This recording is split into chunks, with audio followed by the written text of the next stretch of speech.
and I guess there's a lot of more current authors that I enjoy. Oh, okay. Which ones did you get introduced to? Some of the books by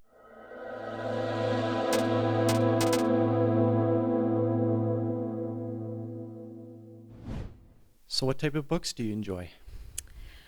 Well, having read a wide variety of books in various genres, I have to say that at this point in my life, I do enjoy books that nurture spiritual development.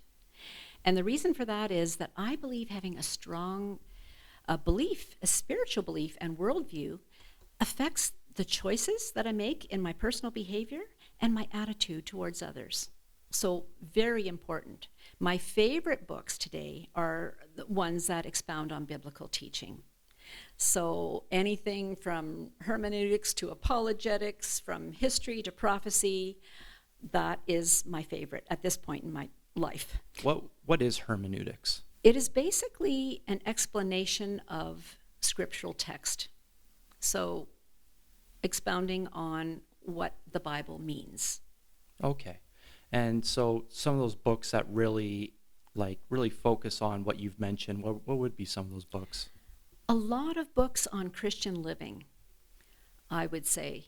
I do find that the books on biblical teaching are so important because they actually enhance my quality of life by affecting my state of mind.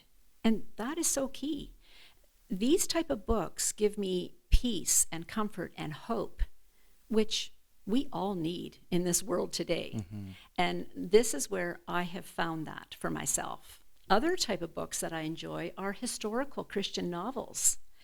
For example, A.D. Chronicles by Bodie and Thoene. Excellent series. I do enjoy them because what they do is they take historical fact from the Bible and they add fiction to it, which really makes it come to life. Another novelist that I enjoy, and his books are harder to find, are ones written by George MacDonald, who was a Scottish preacher in the mid-19th century. I love his books because, yes, they are a reflection of the era of that time, but he has rich character development that really nurtures deeper spiritual insight. Those are two authors that I enjoy. And in fact, George MacDonald had a great influence on another Christian author, C.S. Lewis, which many of us might have heard of, who has written many classic books. I'm sure you know some of the titles of the books. Yes, absolutely. Yeah. Although I never to this day have gone to the Chronicles of Narnia. Like I've seen the films.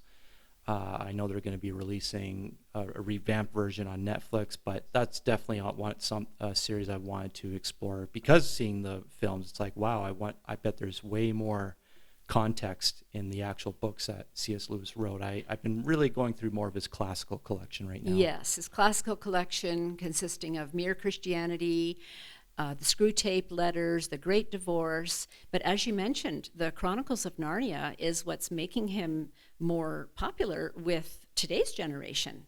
Is he your favorite author? And if not, like, what are some of your favorite authors? I wouldn't say he is my favorite. Some of my favorite authors, going back even 30 years ago, I read a lot of books by Charles Swindoll. He wrote devotional books. He wrote books on Christian living. I have quite a few of his. Max Lucado is another one. Is it Lucado or Lucado? I could never figure that one out. Maybe you knew? I don't know. No? I've always said Lucado. Okay. But I can't even count how many of his books that I have of his. And I really enjoy his fresh style of writing. He is able to do word pictures like no one else, and he also takes segments and stories from the Bible and really adds some fiction to it to make it current and to make it something that today's generation can really identify with. Mm-hmm. So I've always enjoyed him. Other authors are Philip Yancey, and also books by Billy Graham, the world-renowned evangelist. In fact, I would say a book that stands out that he wrote is Peace with God. And I highly recommend that for anyone that is wanting to seek out Christianity, what it means, is it for them? That is a great book that I recommend. And then, of course, I did mention that I also enjoy apologetics. So I have 3 favorite apologetic authors. I'm actually excited that you got into, like, you're into apologetics, because I'm actually kind of intrigued what some of your, like, I have my favorites, but I'm kind of interested, like, what favorites. Timothy Keller is another author. I just finished reading one of his books called The Reason for God. And again, I really like how he is able to refute some of the skeptical ideas that this generation has. And he does it in a well-researched way. And then, of course, there's Lee Strobel. And he's interesting because he was an atheist and also an investigative journalist. And through that process, became a Christian. And he has written many books. Most of them start with The Case For. He has written The Case for Christ, The Case for Faith, Yeah. The Case for a Creator, Yeah. The Case for the Real Jesus.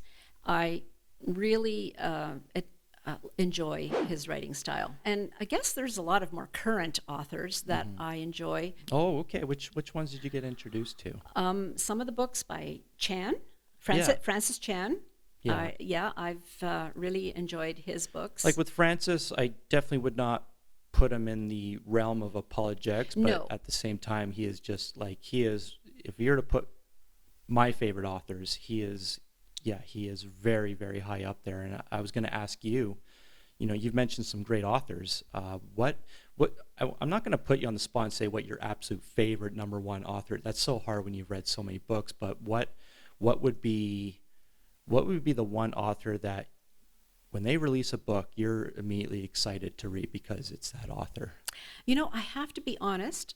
As you said, I don't really have a favorite, and it's really hard to pick one because there are so many great ones out there now.